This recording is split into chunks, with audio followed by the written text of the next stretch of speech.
Primary sector, secondary sector और tertiary sector. साथ में टूरिज्म सेक्टर पे क्या-क्या काम हुआ है बिहार सरकार के द्वारा। इसके अलावा महत्वपूर्ण स्कीम है लिक्वर प्रिवेंशन, तो शॉर्ट क्वेश्चन में आ सकता है। जीविका है, जो भी महत्वपूर्ण स्कीम है, जिसको हम लोग एक तरह देखते हैं। बाकी बजट और इकोनॉमिक सर्वे लास्ट क्लास में भी हम लोग इससे पहले कर रखे हैं, बट फिर भी एक बार हम लोग रिवाइज कर लेंगे। तो ये कुछ महत्वपूर्ण और ये 7 निश्चय योजना जो बिहार सरकार की फ्लैगशिप स्कीम है, इसको भी हम लोग देखेंगे। ये जीविका है, तो पहले हम लोग देखते हैं एक-एक करके, और लास्ट में हम लोग बजट और इकोनॉमिक सर्वे थोड़ा-सा देख लेंगे। ठीक है, पहले हम लोग आते हैं जो महत्वपूर्ण टॉपिक है। जैसे सबसे पहले आपका ई-गवर्नेंस पे प्रश्न आता है। ई-गवर्नेंस में भी खास करके साइंस एंड टेक में तो ज़रूर प्रश्न आता है, और इकोनॉमी ज्योग्राफी सेक्शन में भी प्रश्न आ चुका है। इससे पहले 65th में आया हुआ है ई-गवर्नेंस को लेकर के कि बिहार गवर्नमेंट का क्या इनिशिएटिव रहा है। तो एक छोटा-सा डेफिनेशन है, ये क्या है? एक डिजिटल प्लेटफ़ॉर्म है जो कि आईसीटी के माध्यम से स्मार्ट गवर्नेंस देने का प्रयास किया जा रहा है। उस स्मार्ट का फुल फॉर्म होता है simple, moral, accountable, responsive, transparent. E government survey report United Nation के द्वारा ये जारी किया गया था। उसमें ये बात कही गई थी कि डिजिटल टेक्नोलॉजी क्या करती है। एक तरह से lines blurring, physical, digital, biological space, अलग-अलग जो भी सेक्टर्स है उसके बीच में एक ब्रिजिंग का काम करती है। जो भी गैप्स है उसको फुलफिल करने का काम करती है। और ये कैसे, कौन-कौन पिलर्स है गवर्नेंस का? People, process, technology, resource. उसमें हम लोग 3 चीज़ और पढ़ते हैं कि business to business, business to government, और साथ-साथ एक होता है गवर्नमेंट टू गवर्नमेंट। जैसे कि सेंट्रल गवर्नमेंट स्टेट गवर्नमेंट से कम्युनिकेट करती है। जैसे स्कीम्स है आपका CFMS, PFMS, e Gram Swaraj. जैसे पीएफएमएस स्कीम है, जितना भी फंडिंग वगैरह होती है, जो सेंट्रल गवर्नमेंट स्टेट गवर्नमेंट को ग्रांट देती है, तो इसी पोर्टल के माध्यम से देती है। सीपी ग्राम्स, ये कंप्लेन पोर्टल है पूरे ऑल ओवर इंडिया का। किसी भी तरह का किसी को अगर लगता है कि कोई कंप्लेन करना चाहता है, तो यहाँ पे आप आसानी से कंप्लेन कर सकते हैं। प्रगति पोर्टल है। प्रगति पोर्टल से क्या होता है कि जो गवर्नेंस, प्रोएक्टिव गवर्नेंस के बारे में हम देखते हैं कि कैसे अधिक से अधिक अच्छे तरीके से गवर्नेंस को इम्प्लीमेंट किया जाए। एक है आई-गोट पोर्टल, जिससे कैपेसिटी बिल्डिंग का जितने भी एडमिनिस्ट्रेटर्स हैं या जो भी गवर्नमेंट के एम्प्लॉय हैं, उनको ट्रेनिंग देने के लिए यूज़ किया जाता है। ये सब कुछ-कुछ स्कीम्स है सेंट्रल गवर्नमेंट का कैसे कम्युनिकेट करती है। तो इसी में हम लोग कुछ-कुछ ध्यान रखेंगे। ये देखिए, government to citizen, government to government और गवर्नमेंट टू बिज़नेस। जैसे कि ई-नैम पोर्टल होता है। जितने भी एग्रीकल्चर प्रोड्यूसर्स होते हैं या एग्रीकल्चर जो भी एग्रीकल्चर कमोडिटीज़ होती है, उसका एक उचित दाम मिलता है ई-नैम पोर्टल पे। एक जेम पोर्टल है। जेम पोर्टल से क्या होता है कि कोई भी जो गवर्नमेंट ऑफिस है, किसी चीज़ को अगर ज़रूरत है, तो वो कैसे खरीद सकता है, सारा ये जेम पोर्टल से ही खरीदारी होता है।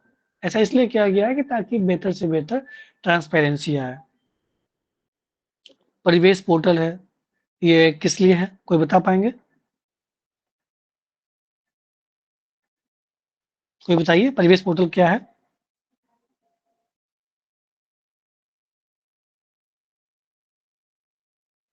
परिवेश पोर्टल एनवायरनमेंट से संबंधित है। ये एनवायरनमेंट को लेकर के स्पेशली ग्रीन कवरिंग का बात करता है।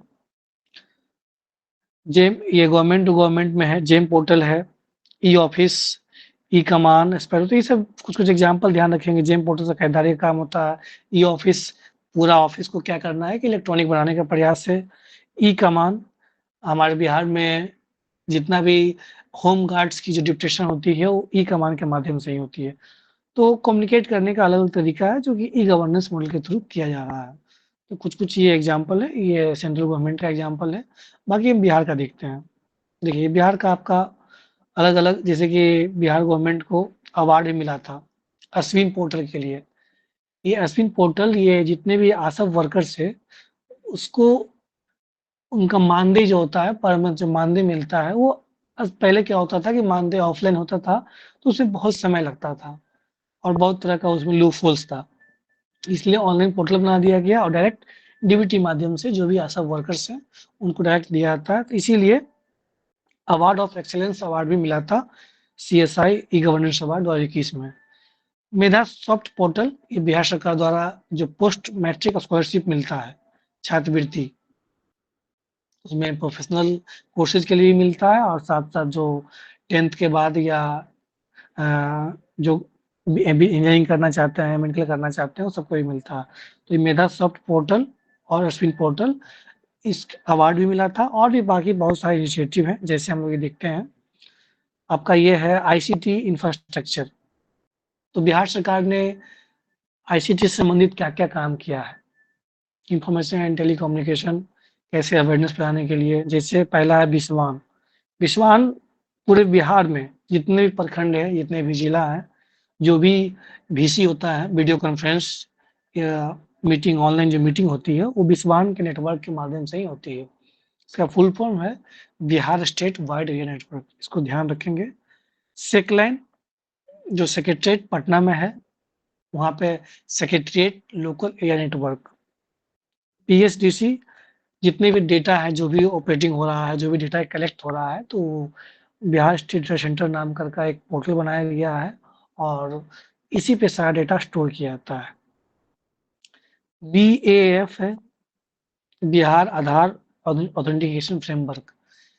अभी जो वर्तमान में ये चल रहा है कि प्रत्येक एम्प्लॉय को, जो भी एम्प्लॉय है, उसका ऑनलाइन बायोमेट्रिक अटेंडेंस बनेगा। उसको क्या करना है, आधार से भी लिंक करना है। ये प्रयासरत है कि ताकि ऑनलाइन मॉनिटरिंग हो सके और आधार लिंक के साथ-साथ एक पोर्टल है एचआरएमएस।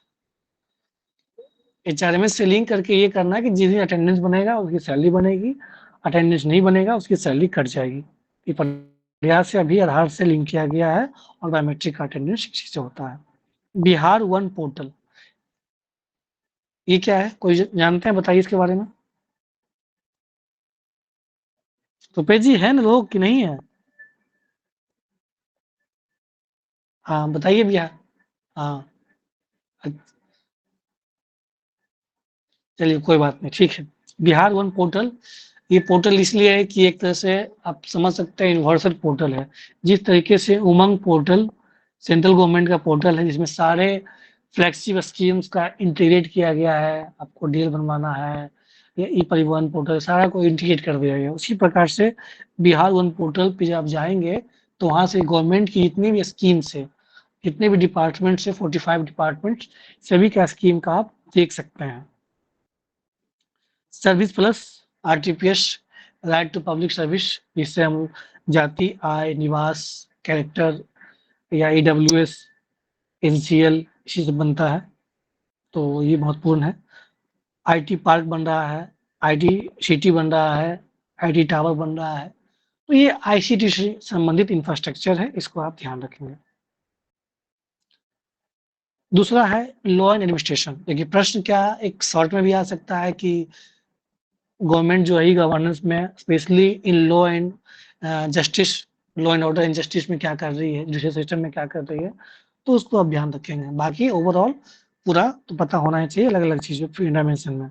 जैसे लॉ एंड ऑर्डर में क्या-क्या है, सबसे महत्वपूर्ण CCTNS, crime and criminal tracking network system, NeVA जो कि विधानसभा में या विधान परिषद में डायरेक्ट जो वोटिंग होता है या किसी भी तरह का उसमें डॉक्यूमेंटेशन हो, शायद नेवा पोर्टल से ही किया जा रहा है।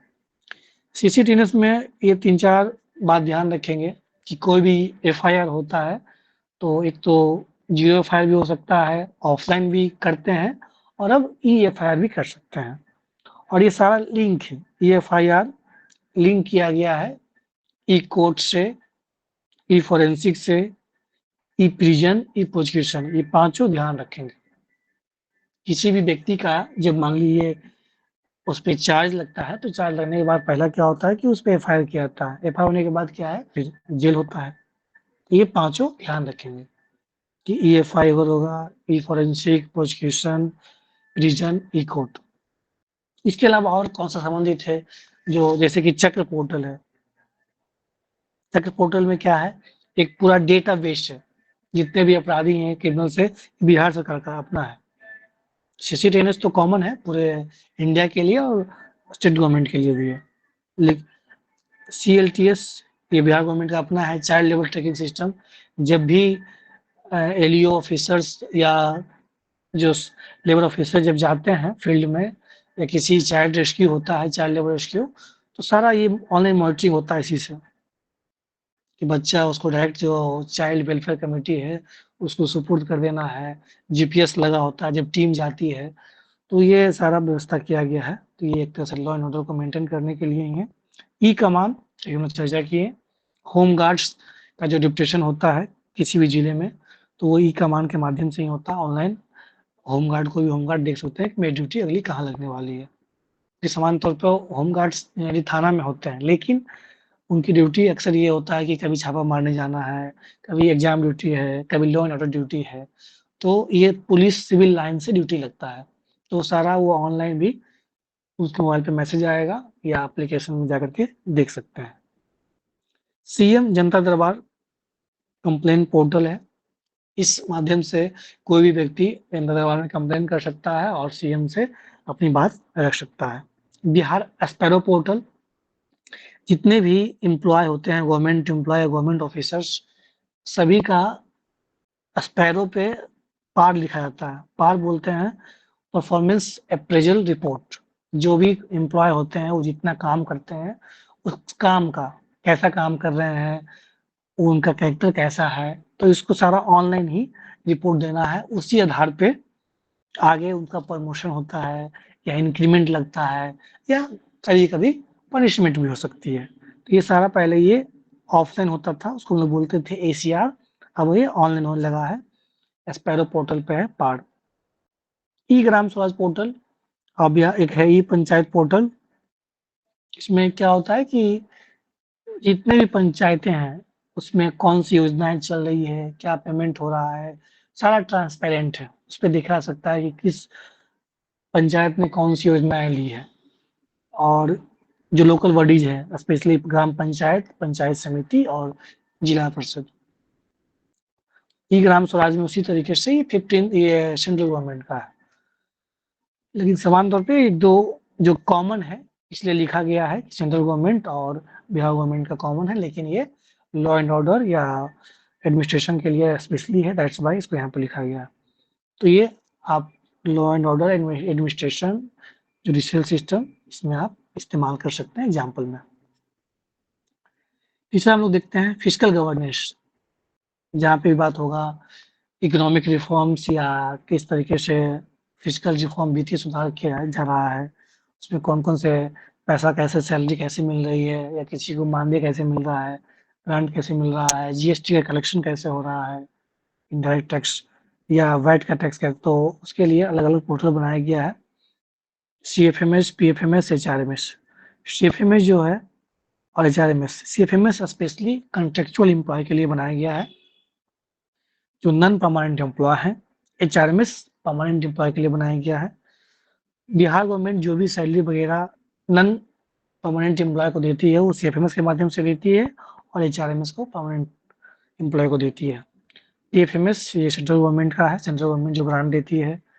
जीएसटीएन ये आप अच्छे से वाकिफ़ हैं कि गुड्स सर्विस टैक्स का नेटवर्क है। इसी के माध्यम से टैक्स का लेविड किया जाता है और सेंट्रल गवर्नमेंट फिर लेविड करने के बाद फिर डिस्ट्रीब्यूट भी करती है। ई प्रोक्योरमेंट, जो भी ऑनलाइन प्रोक्योरमेंट होता है वो इस माध्यम से ही होता है। जेम, जो हम खरीदारी करता है कोई भी गवर्नमेंट ऑफिस खरीदारी करती है तो जेम से ही करती है और ये टोटली ट्रांसपेरेंट है और इसमें डेट जो प्राइस रेट होता है वो फिक्स होता है और ओपन होता है कि जस्ट बिड होता है। 3 लोग, 5 लोग, 10 लोग, जितने लोग उसमें आप बिड कर सकते हैं, अपना लगा सकते हैं और जो उसमें सही रहेगा L1, L2, L3 होता है, तो क्वालिटी अच्छा जिसको लगता है, तो जो संस्था चाहे वो कोई भी गवर्नमेंट संस्था है जिसको सामान खरीदना है किसी भी गवर्नमेंट को ऑफिस को, तो इस माध्यम से खरीदती है। जो प्रक्रिया पहले ऑफलाइन हुआ करती थी, अब वो ऑनलाइन होती है। पब्लिक सर्विस डिलीवरी मैकेनिज्म, कैसे पब्लिक सर्विस बिहार गवर्नमेंट पहुँचा रही है, जैसे आरटीपीएस है, घर बैठे ही बिहार वन पोर्टल है, ई लाभार्थी है। इस सब के माध्यम से ई लाभार्थी में क्या होता है कि डीबीटी के माध्यम से जो पेमेंट होता है वो है, इसको ध्यान रखेंगे। एजुकेशन में फिलो पोर्टल है, ई लॉट्स लाइब्रेरी, जितने भी बुक्स हैं 12th तक का वो बुक्स को ऑनलाइन अपलोड कर दिया गया है। विद्या वाहिनी वेस्ट ऐप है, जो भी टीचर्स जा रहे हैं छात्रों की उपस्थिति, ये किस लिए बनाया गया है, जो टीचर्स की जो ऑनलाइन मॉनिटरिंग होती है, कितने बजे स्कूल में एंट्री किए हैं, कितने बजे आउट हुए हैं, और बेस्ट प्लस से जो स्कूल में छात्र की कितनी उपस्थिति है, स्कूल में कैसा इंफ्रास्ट्रक्चर है, क्या कंडीशन है, सारा कुछ देखते हैं। तो ये Vidyavahini, e lots, filo portal, west plus, Najeeb education संबंधित है, इसको आप ध्यान रख सकते हैं। हेल्थ में भी आपका ई संजीवनी पोर्टल है, एक स्कीम जो फ्लेक्सी स्कीम है, सीएम डिजिटल हेल्थ योजना, इसका नाम है Bhavya. Wonder app pregnant women के लिए जो गर्भवती महिलाएं हैं उसको आसानी से काउंसलिंग कर सकते हैं, ऑनलाइन काउंसलिंग हो सकता है। अनमोल ऐप भी उसी के लिए है, digital health record pregnant women के लिए ही बनाया गया है। अश्विनी ऐप, जिसे हमने चर्चा भी किया, आशा वर्कर्स का जो भी सैलरी मानदेय होता है। Citizen mobile app, health care service app, तो ये 5-6 ऐप से इसको आप ध्यान रखेंगे, ये ऑनर्स में आप एग्जाम्पल में दे सकते हैं। किसी तरह का कंप्लेन करना है, ग्रीवांस करना है, राइट्स क्या-क्या राइट्स है मेरा, उसमें जानकारी पोर्टल, जो आरटीआई हम लोग आरटीआई करते हैं 10 रुपये का, और किसी भी तरह की जानकारी ले सकते हैं। Right to public grievance portal, public एक तो पब्लिक ग्रीवांस होता है जो कि 60 दिन का समय होता है, किसी तरह कंप्लेन करना है, आपने कंप्लेन किया, वो अनुमंडल लोक शिकायत निवारण पदाधिकारी होते हैं, पीजीआरओ उसको बोलते हैं, पब्लिक ग्रीवांस रिड्रेसल ऑफिसर, वहाँ पे जाता है कंप्लेन, वहाँ पे सुनवाई होती है, 60 दिन के अंदर फैसला देना होता है। वहाँ सुनवाई कंप्लीट नहीं होती है तो फिर आगे डिस्ट्रिक्ट पीजीआरओ के पास जाती है। तो इस तरह से चलता है, तो ये बहुत बेहतर है। बिहार पहला स्टेट बना था जो कि ग्रीवांस का रिड्रेस करने का, कि हम लोग और उसका राइट होगा, जनता का राइट्स होगा कि ग्रीवांस रिड्रेस हो, तो इसको आप ध्यान रखेंगे। राइट और इसलिए इतना आपके एग्जाम्पल्स आपके पास होना चाहिए अलग अलग डिपार्टमेंट्स का। अलग अलग एस्पेक्ट डिपार्टमेंट्स में क्या है, मान लिया एजुकेशन है, हेल्थ है, ग्रीवांस है, पब्लिक सर्विस, ये सब तो पब्लिक सर्विस डिलीवरी, ये सब तो पता होना ही चाहिए। इंफ्रास्ट्रक्चर में देखिए कुछ कुछ जिससे इमरजेंसी है, अब आपका ये साइंस एंड टेक में भी आता है जो डिजास्टर से संबंधित है। इसमें अगर आप बताते हैं मैथमेटिकल मॉडलिंग सेंटर हो गया, या आपका जैसे बीम्स है, फिर या नीतीश डिवाइस है, इंद्र वज्र ऐप है, सब तो आप पता होगा, पढ़े हैं आप लोग। फिजिकल मॉडलिंग सेंटर जो सुपौल में बना था, तो ये इसको आप ध्यान रखेंगे, ये आपका डिजास्टर का है। इसी तरीके से इंफ्रास्ट्रक्चर में जैसे कि स्मार्ट प्रीपेड मीटर सुविधा ऐप, उस माध्यम से ही अभी जितने भी कंप्लायंस होता है, किसी तरह का कोई कंप्लेन है, तो वो सुविधा ऐप के माध्यम से ही कंप्लीट किया जाता है, उसका कंप्लायंस किया जाता है। समस्त ऐप, तो यही बिजली से संबंधित है, पावर का जो डिस्ट्रीब्यूशन होता है।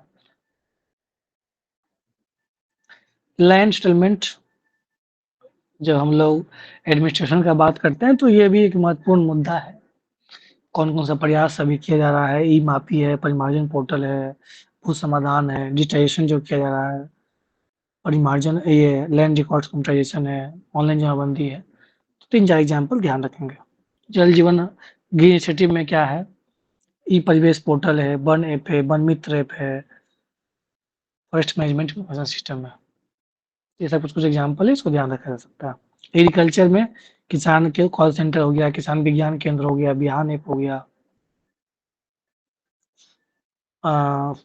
फूड ग्रेन प्रोसीजर, अब इसमें क्या है कि पहले क्या होता था कि जो हम लोग अभी ऑनलाइन माध्यम से फूड का जो ग्रेन होता है, प्रोक्योरमेंट जो होता है, सीएम हरित कृषि इनसे, जिसमें मैकेनाइजेशन, जो भी हैवी सीडर है, फीडर है, थ्रेशर है, जो भी खरीदारी होता है या गवर्नमेंट भाड़े पे भी देती है, तो ये इस योजना के तहत देती है, सीएम हरित कृषि संयंत्र योजना।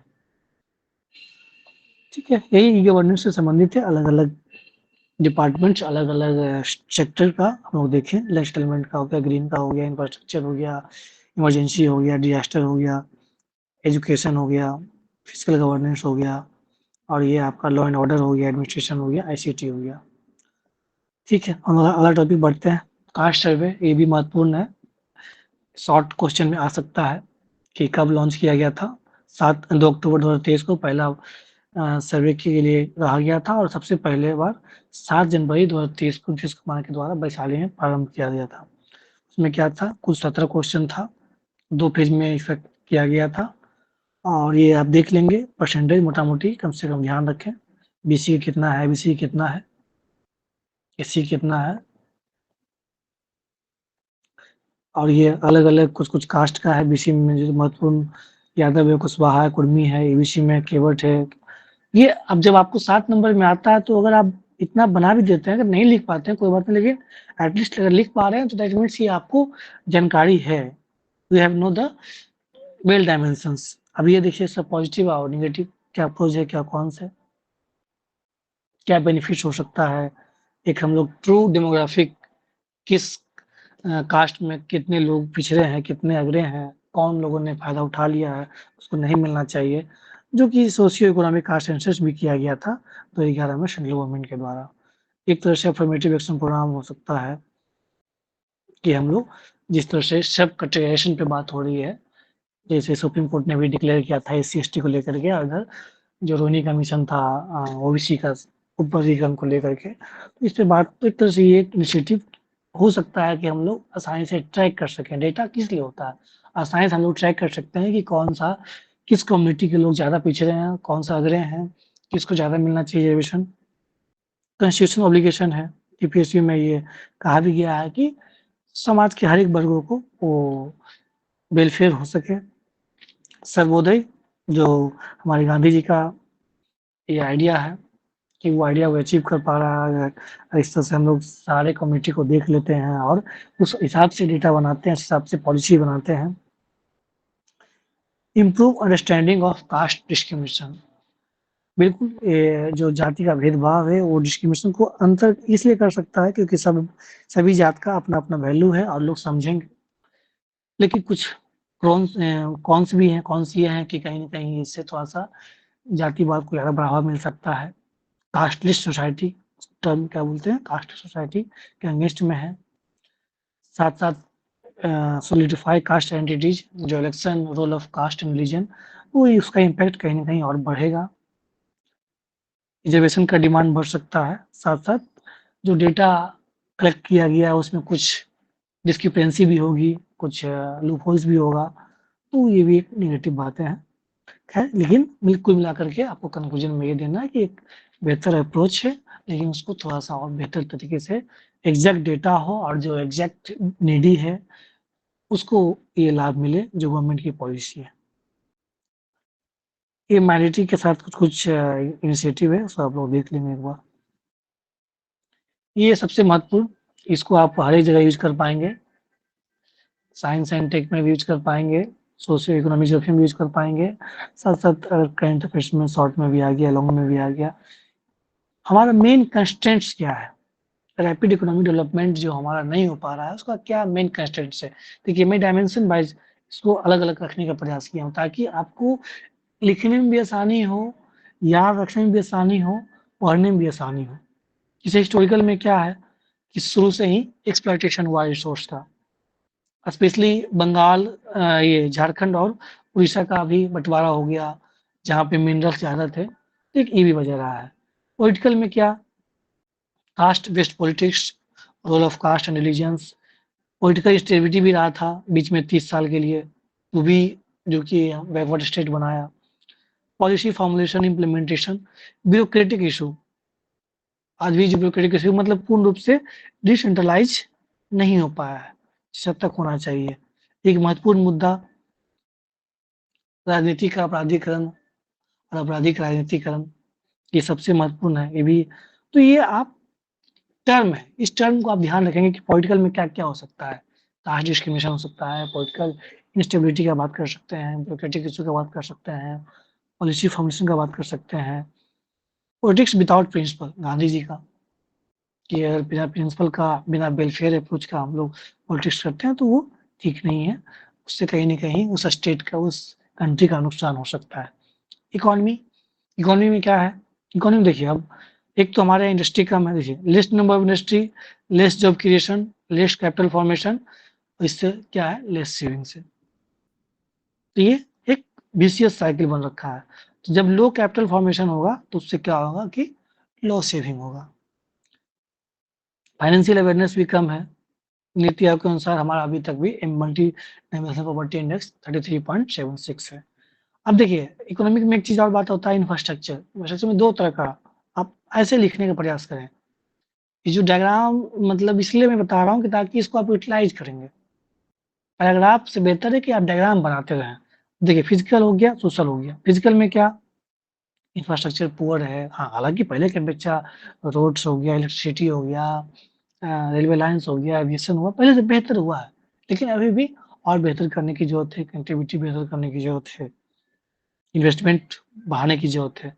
सोशल इंफ्रास्ट्रक्चर में वही सोशल कास्ट सिस्टम का समस्या है, चाइल्ड मैरेज है, सॉरी इलिटरेसी का इश्यू है, पॉवर्टी का इश्यू है, पैट्रियार्कल सिस्टम है, तो ये सब सोशल इंफ्रास्ट्रक्चर इश्यू है। तो इंफ्रास्ट्रक्चर में ऐसे लिखेंगे दोनों बाँट करके अलग-अलग। मिनरल्स, हम लोग एग्री बेस्ड इकोनॉमी है, हमारे पास उतना इस तरह का मिनरल नहीं है। एग्रीकल्चर, एक ये भी महत्वपूर्ण है।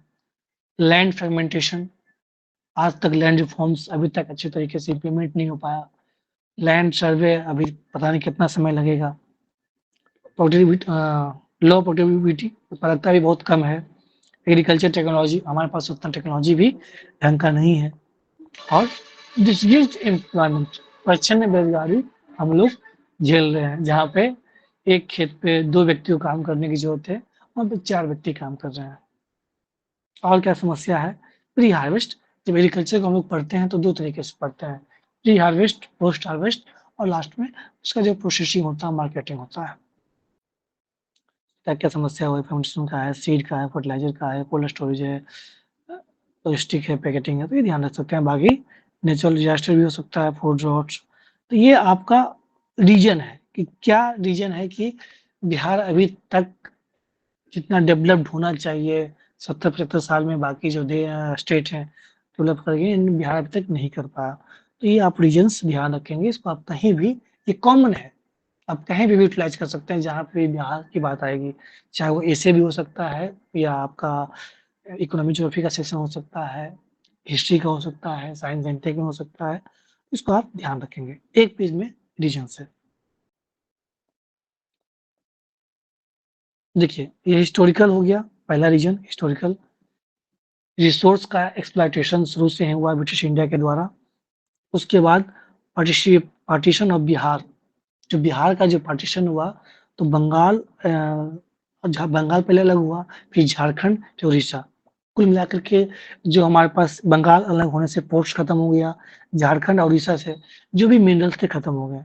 पॉलिटिकल में जब हम लोग आते हैं तो आज भी कास्ट बेस्ड डिस्क्रिमिनेशन होता है, कास्ट बेस्ड पॉलिटिक्स होता है। 30 साल तक हम लोग के यहाँ पॉलिटिकल इंस्टेबिलिटी रहा, पॉलिसी फॉर्मुलेशन, पॉलिसी इम्प्लीमेंटेशन उसमें भी समस्या रही। राजनीति का अपराधीकरण, आपराधिक राजनीतिकरण, ये भी हमेशा से मुद्दा रहा है कि बिहार में बहुत एक गजब का नेक्सस रहा है पॉलिटिक्स और क्रिमिनल्स में, जो कि कहीं न कहीं एक बैकवर्डनेस बना है, बोटलनेक्स बना है डेवलपमेंट होने में। और पॉलिटिक्स विदाउट प्रिंसिपल, जो कि गांधी जी का कहना है कि जहाँ पे बिना प्रिंसिपल का पॉलिटिक्स होगा, जहाँ मॉरलिटी नहीं रहेगा, एथिकल वैल्यूज़ नहीं रहेगा, तो कहीं न कहीं वो स्टेट वेलफेयर नहीं कर पाएगा। इकोनॉमिक में हम लोग विशियस साइकिल का बात करते हैं कि जहाँ इंडस्ट्री कम है, less number of industry, less job creation, less capital formation formation और फिर लेस सेविंग्स। कहने का मतलब क्या है, जहाँ इंडस्ट्री कम है, उससे क्या हो रहा है कि जॉब कम क्रिएट हो रहा है। तो जब रोज़गार कम मिलेगा, तो लोगों के पास पैसे कम रहेंगे, कैपिटल फॉर्मेशन कम होगा। जब कैपिटल कम होगा, तो फिर सेविंग कम होगा, तो फिर मार्केट में जो इकोनॉमी में सर्कुलेशन है मनी, उसका कम होगा। एक तरह से विशियस साइकिल बना हुआ है, जो कि ठीक नहीं है। नीति आयोग के माध्यम जो बताई है वो कि 33.76 अभी भी एमपीआई बना हुआ है, multi dimensional property index. Financial awareness अभी भी कम है। इंफ्रास्ट्रक्चर इसको ध्यान रखेंगे अलग-अलग माध्यम से, फिजिकल, सोशल। फिजिकल में रोड्स हो गया, इलेक्ट्रिसिटी हो गया, एविएशन हो गया, इनलाइन वाटरवेज हो गया। तो डेवलपमेंट हुआ है पिछले 20 साल में, स्पेशली अप टू 2005, लेकिन और भी डेवलप करने की ज़रूरत है ताकि इन्वेस्टर्स अधिक से अधिक आ सकें। सोशल इन्फ्रास्ट्रक्चर में कास्ट सिस्टम अभी भी समस्या बना हुआ है, पैट्रियार्की है, चाइल्ड मैरिज है, लो लिटरेसी है, पॉवर्टी है, तो इसको ऐसे पढ़ेंगे। मिनरल्स में हो गया, एग्री वेस्ट इकोनॉमी। आज भी हमारा जो बिहार है टोटली एग्री वेस्ट इकोनॉमी है। हमारे पास उस तरह का फूड प्रोसेसिंग नहीं है जितना होना चाहिए। और उससे भी एक और चौथा महत्वपूर्ण एग्रीकल्चर। एग्रीकल्चर को भी बेहतर तरीके से अगर वो टेक्नोलॉजी ड्राइवन हो, ऑर्गेनिक फार्मिंग हो या हाई क्वालिटी सीड्स हो, लैंड का फ्रेगमेंटेशन नहीं हुआ रहता, एक जगह लैंड, तो उस लेस इनपुट मैक्सिमम आउटपुट हो पाता।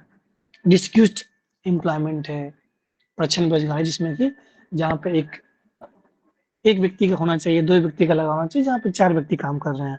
तो उससे क्या हो रहा है कि उत्पादकता घट रही है। टेक्नोलॉजी की कमी है, हमारे पास उतना अधिक बारे में मैकेनाइजेशन नहीं है, जितना मैकेनाइजेशन होना चाहिए, चाहे वो ड्रोन इरिगेशन की बात हो या ड्रिप इरिगेशन की बात हो या हम लोग आसानी से जो फर्टिलाइज़र्स है, नैनो फर्टिलाइज़र्स है, नैनो लिक्विड यूरिया है, तो वो सब हमारे पास अभी भी टेक्नोलॉजी की कमी है। तो उसमें 2 चीज़ होता है कि पोस्ट हार्वेस्ट और pre harvest.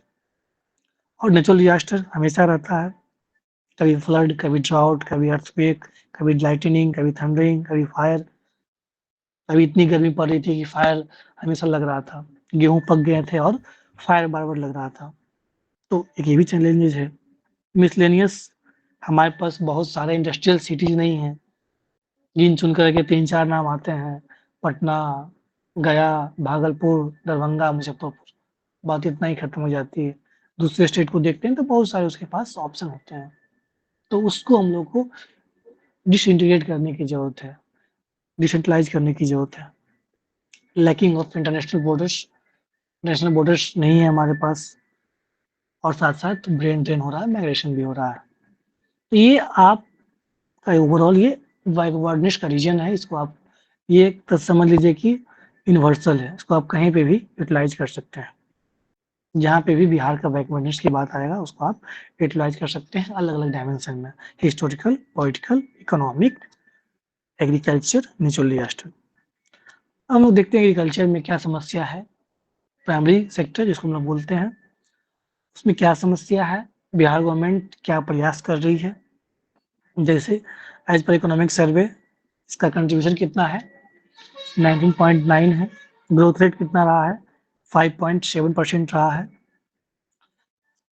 Gross sown area कितना रहा है, 72.68 lakh, net sown 51.12 lakh crore, cropping intensity lakh hectare या 1000 हेक्टेयर है या लाख हेक्टेयर, आप जब 72.6 सेट कर देंगे तो ये लाख हेक्टेयर हो जाएगा और ऐसे 1000 हेक्टेयर रहेगा। क्रॉपिंग इंटेंसिटी 1.42 है, पहले 1.44 था, जो 23-24 के सर्वे के अकॉर्डिंग, अभी 1.42 हो गया है, घट गया है। अब देखिए क्या बैकवर्डनेस है, जब एग्रीकल्चर पढ़ते हैं तो एग्रीकल्चर का मतलब आपके माइंड में ये होना चाहिए 3 तरीके से, क्या-क्या? प्री हार्वेस्ट, पोस्ट हार्वेस्ट और साथ-साथ मार्केटिंग। लेकिन पोस्ट हार्वेस्ट में भी मार्केटिंग का बात आप कर सकते हैं। अब प्री हार्वेस्ट में क्या होता है? लैंड को लेकर के कि लैंड क्या हो, इंटीग्रेटेड हो, फ्रेगमेंटेड, लेस फ्रेगमेंटेड हो। लेकिन हमारे यहाँ क्या है, small and marginalised farmers, approx 91% farmers जो है बिलोंग करते हैं मार्जिनलाइज्ड से। इसका मतलब, कहने का मतलब जिसका कि 2 हेक्टेयर से कम लैंड है, जिसके पास 1 हेक्टेयर 2 हेक्टेयर से कम लैंड है, तो उसमें क्या हुआ कि आपको इनपुट ज़्यादा देना पड़ता है और आउटपुट कम होता है। जबकि एक बहुत बड़ा लैंड रहे, लार्ज पोर्शन ऑफ लैंड रहे, तो उसमें लेस इनपुट मैक्सिमम आउटपुट होता है। एक लैंड की समस्या हुई। सीड, अच्छी क्वालिटी की सीड हो, हालाँकि बिहार सरकार जैसे बिहार राज्य बीज निगम लिमिटेड बना रखी है, जिससे वो आसानी से सबको बीज उपलब्ध कराती है बिहार राज्य बीज निगम लिमिटेड। तो सीड, ये भी समस्या है कि एक हाई क्वालिटी सीड मिले, हाई यील्ड वैरायटी का सीड्स मिले। फर्टिलाइज़र में नैनो यूरिया, नैनो यूरिया अभी जो वर्तमान में सेंट्रल गवर्नमेंट या स्टेट गवर्नमेंट डिसाइड कर रही है कि हाई क्वालिटी का फर्टिलाइजर्स हो, उसमें कम से कम पेस्टिसाइड रहे, कम से कम मिट्टी का क्वालिटी खराब हो। इरिगेशन के हमें ध्यान रखें कि वाटर का ओवर एक्सेस यूज ना हो जाए, क्योंकि जब ओवर एक्सेस यूज होता है तो क्या हो जाता है, सैलिनाइजेशन हो जाता है, लवणीकरण बोलते हैं उसको। जो मिट्टी में जो क्वालिटी होती है, मिट्टी में जो पोषक तत्व होता है, न्यूट्रिएंट्स होता है, वो बह जाता है, दे कैन इरोड अवे। इसलिए इरिगेशन का भी अगर ड्रिप इरिगेशन होता है, मैक्रो इरिगेशन होता है तो बेहतर रहेगा। इसके अलावा हमारे पास जो कैनाल सिस्टम है इरिगेशन का, हम लोग टोटली अभी भी इंडियन मानसून पे डिपेंड है या ग्राउंड वाटर पे डिपेंडेंट है, जबकि हमारे पास कैनाल सिस्टम बेहतर तरीके से डेवलप किया जा सकता है जितनी हमारे पास नदियाँ हैं, अबंडेंस ऑफ वाटर है, या आहार, पैन, पॉन्ड्स, इसको भी रिजुवनेट किया जा सकता है। तो देखिए अब ऐसे पढ़ना कि 4 सेक्शन मैंने पढ़ा, आप ऐसे लिखेंगे और एक पैराग्राफ बना के लिखेगा, दोनों बच्चा लिखेगा, लेकिन इसमें ज़्यादा नंबर मिलेगा, क्योंकि इसमें एग्जामिनर को ज़्यादा मेहनत करना नहीं पड़ा कॉपी चेक करने के लिए। वो पूरा पढ़ रहा है, उतना उसके पास लिखने का समय नहीं है। 20,000 कॉपी चेक करना है इस बार। तो आप ऐसा लिखें ताकि उसको देखने में भी आसान अच्छा लगे और उसको एग्जामिनर फ्रेंडली हो, आसानी से उसको दिख जाए कि क्या लिखना चाह रहा बच्चा। तो लैंड का बात हो गया, सीड्स का बात हो गया, फर्टिलाइजर का बात हो गया, इरिगेशन का बात हो गया। अब पोस्ट हार्वेस्ट, अब जो कटिंग होती है उसमें थ्रेशिंग, हमारे पास अच्छा मैकेनाइजेशन मशीन हो, चाहे वो हैवी सीडर हो या थ्रेशर हो या एडवांस टेक्नोलॉजी हो। स्टोरेज, हमारे पास कोल्ड चेन का सिस्टम हो, कोल्ड स्टोरेज हो, उसके साथ क्या करते हैं, प्रोसेसिंग का काम, फूड प्रोसेसिंग। ऐसा जिस तरह से मेरा फूड पार्क का कंसेप्ट है कि एक ही जगह पे वहाँ से रॉ मटेरियल्स आएगा, उसका प्रोसेसिंग किया जाएगा, पैकेजिंग किया जाएगा और साथ-साथ मार्केट तक पहुँचाया जाएगा। तो उस तरीके का काम किया जा सकता है, ताकि उसको एक उचित प्राइस मिल सके, एक गुड प्राइस मिल सके। तो ये आपका, और साथ-साथ इसको हम लोग बोलते हैं भी ना बैकवर्ड और फॉरवर्ड लिंकेज। ये एग्रीकल्चर का ये समस्या है, जब भी एग्रीकल्चर पे बात हो तो इस तरीके से लिखें। इकोनॉमी ज्योग्राफी में आप इतना बेहतर लिखें, क्योंकि वहाँ पे क्या है कि आप बहुत ज़्यादा डायग्राम नहीं बना पाते हैं। जैसे कि आपका GS1 में जो हिस्ट्री सेक्शन है उसमें डायग्राम बन जाता है, यहाँ स्तूपा का बन गया, कुछ पेंटिंग्स का बन गया। यहाँ पे कुछ डायग्राम एक बनता है, मैप्स ज्योग्राफी में रहेगा तो बनेगा, बाकी इकोनॉमी में तो यहाँ पे इस तरह का थोड़ा-सा डायग्रामेटिक रिप्रेजेंटेशन का काम कर सकते हैं। अब देखिए क्या और क्या है, लाइक इंफ्रास्ट्रक्चर स्टोरेज ये सब करना है, टेक्नोलॉजी का यूज हो, इन्वेस्टमेंट को बढ़ाया जाना चाहिए। पोटेंशियल, क्या-क्या पोटेंशियल है हमारे स्पेशली एग्रीकल्चर के लिए? फर्टाइल सॉइल है, वाटर रिसोर्स पर्याप्त मात्रा में है, रिवर्स है, कैनल से, चौर से, आहार है, पाइन है। देखिए आप तो जानते हैं सारा बात, लेकिन इसको आप क्या लिख पा रहे हैं नहीं, क्या आपके पास एक जगह लिखा हुआ है कि नहीं, रिवाइज कर पा रहे हैं कि नहीं, दैट इज मोर इम्पोर्टेंट। जब एक जगह लिखा होगा तभी आप उसको यूटिलाइज कर पाएंगे अपने आंसर राइटिंग में। एग्रो क्लाइमेटिक हमारे यहाँ बहुत बेहतर है, टाइम से मानसून आती है, हालांकि कुछ समय से मानसून का भी डिस्टर्बेंस हो गया, लेकिन फिर भी ability of agri research centre, चाहे पूसा है, चाहे आपका भागलपुर का है, सवर, इसके अलावा पटना में भी है, कृषि विज्ञान केंद्र है। तो अलग अलग कृषि विज्ञान केंद्र भी बन रहा है, अभी नया बिल्डिंग बना है, कृषि भवन। एग्रीकल्चर एक्सटेंशन सिस्टम हो गया, एग्रीकल्चर तो कहने का मतलब ये है कि ये सब हमारे पास पोटेंशियल है, फर्टाइल सॉइल है, एबंडेंस है वाटर रिसोर्स का, एग्रीकल्चर एग्रो क्लाइमेटिक कंडीशन बढ़िया है। साथ साथ हमारे पास एग्रीकल्चर हेरिटेज भी है, जैसे कहने का मतलब कि मरचा राइस है, जर्दालू मैंगो है, कतरनी राइस है। तो ये सब हमारे पास बहुत यूनिक स्पेसिफिक प्रॉपर्टी वाले मटेरियल्स हैं, चाहे वो एग्रीकल्चर प्रोडक्टिव हो या फूड प्रोडक्टिव हो, तो उसको हम लोग, तो ये सब पोटेंशियल है, इसको हम यूटिलाइज कर सकते हैं। अब गवर्नमेंट का क्या-क्या प्रयास रहा है, गवर्नमेंट कैसे उसको और इंसेंटिवाइज की है, कैसे उसको प्रमोट किए हैं, ताकि और बेहतर तरीके से एग्रीकल्चर का डेवलपमेंट हो और इनकम इन फार्मर्स का इनकम बढ़ाया जा सके। देखिए, अब जब हम लोग पढ़ते हैं कि इनिशिएटिव किसी तरीके का हो, तो प्रयास करें कि इसको 3 सेक्शन में लिखने का प्रयास करें। कुछ कैम्पेन्स हो सकता है, कुछ पॉलिसी हो सकता है। इनिशिएटिव यहाँ पे मेजर्स लिख दीजिए, कौन-कौन सा मेजर्स है, इंस्टीट्यूशनल मेजर्स हो सकता है, पॉलिसी मेजर्स हो सकता है और कौन-कौन सा इनिशिएटिव, कौन-कौन सा कैम्पेन्स को अवेयरनेस प्रोग्राम किया गया है। जैसे अब इंस्टीट्यूशनल में बात करेंगे तो कृषि विज्ञान केंद्र प्रत्येक ब्लॉक में कंसेप्ट है कि प्रत्येक ब्लॉक में कृषि विज्ञान केंद्र का एस्टेब्लिशमेंट किया जाएगा। प्रत्येक ब्लॉक में किसान भवन बन चुका है। कृषि भवन पटना में है। बिहार राज्य बीज निगम लिमिटेड, जो कि बीज हाई क्वालिटी बीज रिसर्च करती है, हाई वैरायटी का सीड हो। सेटअप ऑफ OFPPCS, ये क्या है? On farm primary processing centre, जहाँ पे खेती है, यहाँ खेत में ही, फार्म में ही, वहीं पे ही प्रोसेसिंग सेंटर बनाया जाए, ताकि अच्छे तरीके से उसकी पैकेजिंग हो सके, उसकी प्रोसेसिंग हो सके और उसको उचित दाम मिल सके। Bihar state warehousing corporation, sorry, ये वेयर हाउस किस लिए? वही कोल्ड चेन, कोल्ड स्टोरेज, ताकि वो लंबे समय तक खराब नहीं हो और उसको उचित दाम मिले। एडिक्वेट स्टोरेज हो, वेयर हाउस फैसिलिटी हो। टैक्स प्रोक्योरमेंट ऑफ ग्रेन्स, उचित दाम मिले। कोल्ड स्टोरेज प्रत्येक ब्लॉक में करना है। तरकारी शुदा, जो फार्मर्स है उसका तरकारी सही दाम पे बिके।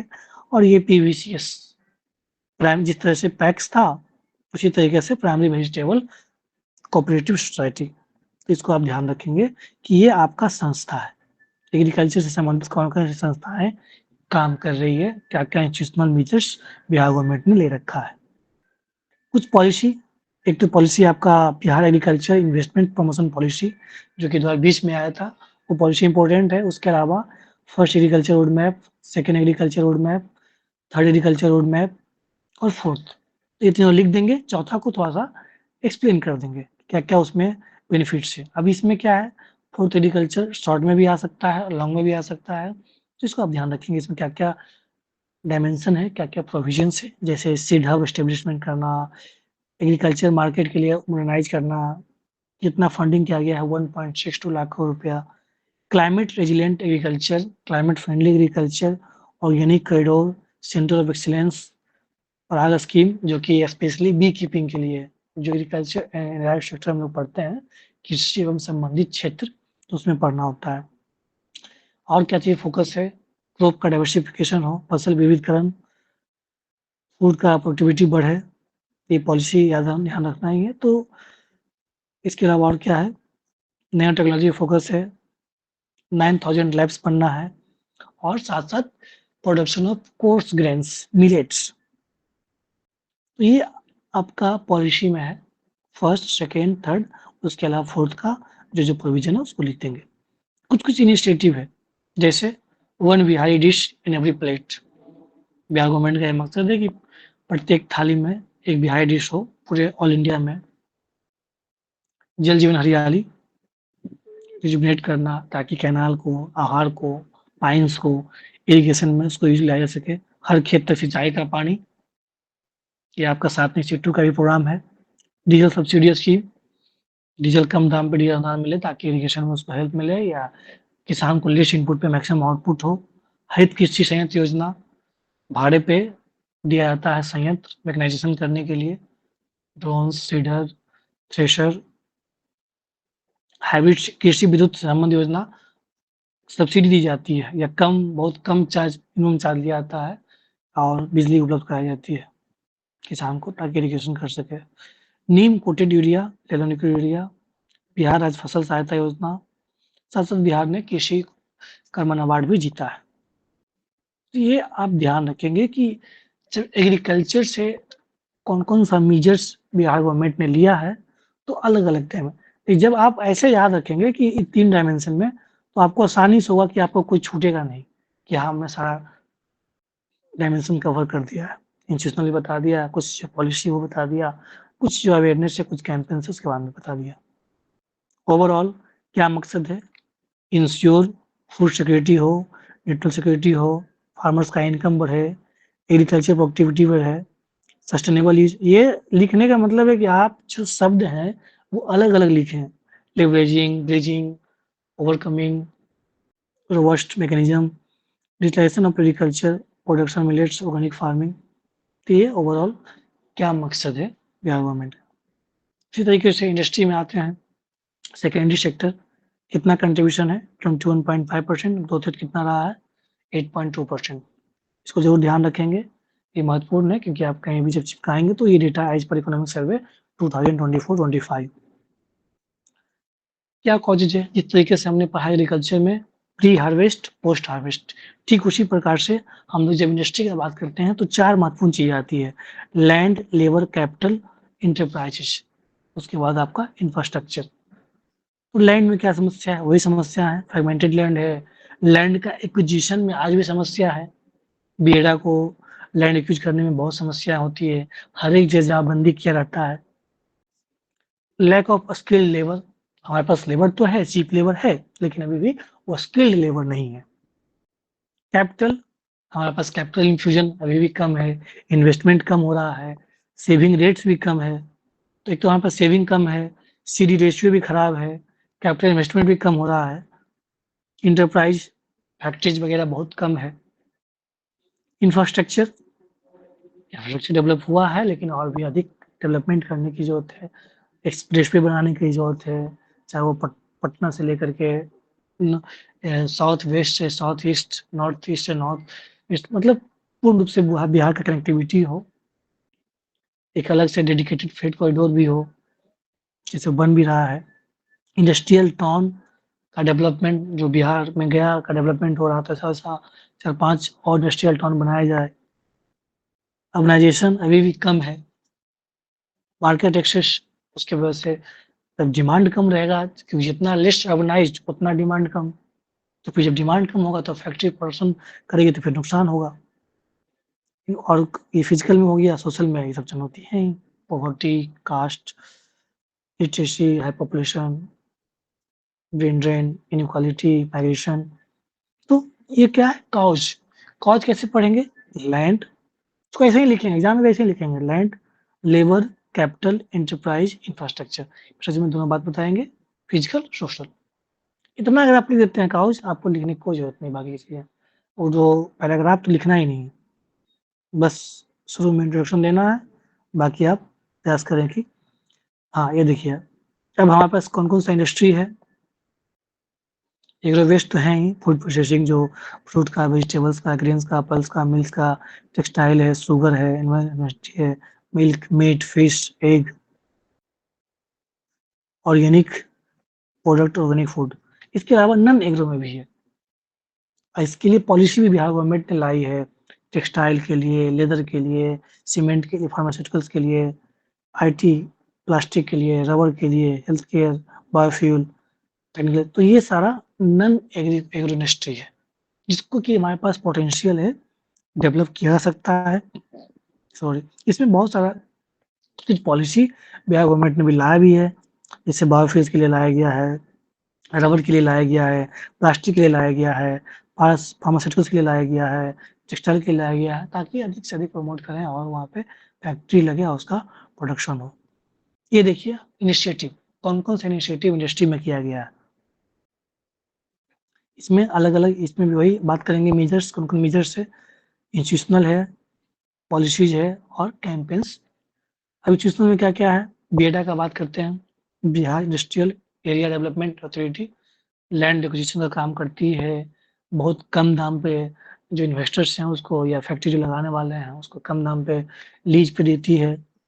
SIPB, estate investment promotion board, इसका भी वही काम है, कितना अधिक इन्वेस्टर्स आया, जो बिजनेस कनेक्ट हुआ या बिहार इन्वेस्टर्स हुआ या आओ बिहार कैंपेन हुआ, तो ये सब किस लिए किया गया कि अधिक से अधिक इन्वेस्टमेंट, ये सारा काम एसआईपीबी करती है। ये सब आती है किसके अंदर? डिपार्टमेंट ऑफ इंडस्ट्री के अंदर ही आती है। Establishment of district industry centre, जिला उद्योग केंद्र बनाया गया है प्रत्येक जिला में, ताकि जितने भी जो भी बिहार सरकार की जो फ्लैगशिप स्कीम है, चाहे सीएम युवा उद्यमी योजना या एससी एसटी उद्यमी योजना, महिला वाला है, तो सारा उसका कोऑर्डिनेशन अभी पीएम विश्वकर्मा योजना, तो वो सारा यहीं से हैंडल होता है। प्रोग्राम मैनेजमेंट एजेंसी ये किस लिए है? किसी भी संस्थान को, किसी भी फर्म्स को कोई टेक्निकल असिस्टेंट चाहिए कि कैसे उसमें या सैंक्शन को लेकर के हो या फाइनेंस को लेकर के हो, तो वो हेल्प करती है। इसके अलावा इंडस्ट्रियल पार्क का कंसेप्ट है ही, इंडस्ट्रियल स्मार्ट सिटी कंसेप्ट है, फूड प्रोसेसिंग पार्क का है, ड्राई पोर्ट टर्मिनल है। कौन-कौन सी पॉलिसी है? पॉलिसी हम लोग जैसे Bihar startup policy 2016, pharmaceuticals, biofuel, food production, pharmaceutical, plastic, leather, centre of excellence, electric vehicle, सब ध्यान रखेंगे। इन्वेस्ट बिहार, ये इन्वेस्ट बिहार और बिहार बिजनेस कनेक्ट, ये 2 ज़रूर ध्यान रखेंगे। इन्वेस्ट बिहार और बिजनेस कनेक्ट, ये दोनों पर्पस एक आओ बिहार, ये तीनों इसीलिए किया ही गया था, इन्वेस्टमेंट बढ़ाने के लिए। ये देखिए एनवायरमेंटल रिलेटेड रिफॉर्म, इसमें क्या किया गया है कि consent to establish, consent to operate. Environmental concern हमेशा रहता है कि वहाँ पे लैंड का होकर के लैंड या फॉरेस्ट इशू हो सकता है, वन काटना पड़ेगा, पेड़ काटना पड़ेगा या कितना नुकसान हो रहा है। तो इसके लिए एनवायरमेंटल रिफॉर्म भी किया गया है कि आसानी से उसको ईज़िली कंसेंट मिल जाए। कुछ फ्लैगशिप स्कीम, कुछ फ्लैगशिप कैंपेन्स सीएम उद्यमी योजना में, इसको ध्यान रखें कौन-कौन वाला है, युवा वाला है, वीमेन वाला है, एससी-एसटी वाला है और माइनॉरिटी वाला भी है, 4। उसके अलावा बिहार लघु उद्यमी योजना है, इसमें क्या है, इसमें 2 लाख रुपया मिलेगा, जो सर्वे किया गया था, कास्ट सर्वे, जिसमें 95 लाख से जिसका कम था, 95 लाख लगभग पॉवर्टी, जिनकी सैलरी जिनकी इनकम 1 लाख से कम थी, उनके लिए 2 लाख का प्रोविज़न है। तो ये बिहार लघु उद्यमी योजना के तहत कि किसी भी तरह का आप छोटा-सा सेटअप कर सकते हैं, उसके लिए बिहार सरकार पैसा देगी 2 लाख रुपया। इंडस्ट्रियल पार्क का बात जो विदोभी-ज्ञान बन रहा है, मल्टी मॉडलिस्टिक पार्क की बात है, सिंगल विंडो पोर्टल, ये ज़रूर ध्यान रखेंगे कि एक सिंगल विंडो पोर्टल बनाया गया है कि जितने भी क्लीयरेंस होते हैं, technical clearance, environmental clearance, financial clearance, land acquisition clearance, वो सारा एक जगह से हो जाए।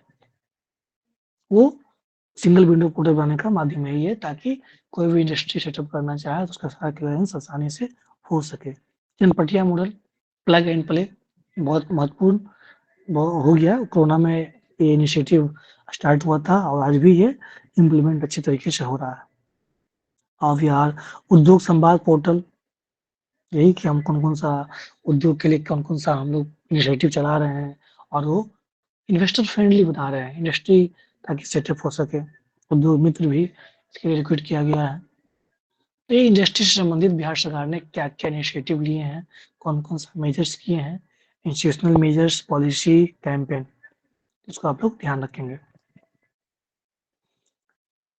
कुछ-कुछ एग्ज़ाम्पल्स भी है, जैसे बॉटलिंग फैक्ट्री बरौनी में बना, रिफाइनरी बरौनी का है, एथेनॉल पूर्णिया में, भोजपुर में, राइस साइक्लो बक्सर में, रेलवे वाला है, व्हील प्लांट है, रेलवे इंजन एक इलेक्ट्रिक वाला मधेपुरा और डीजल वाला मढ़ौरा, जो कि छपरा में है। व्हील प्लांट भी छपरा में है, बेला।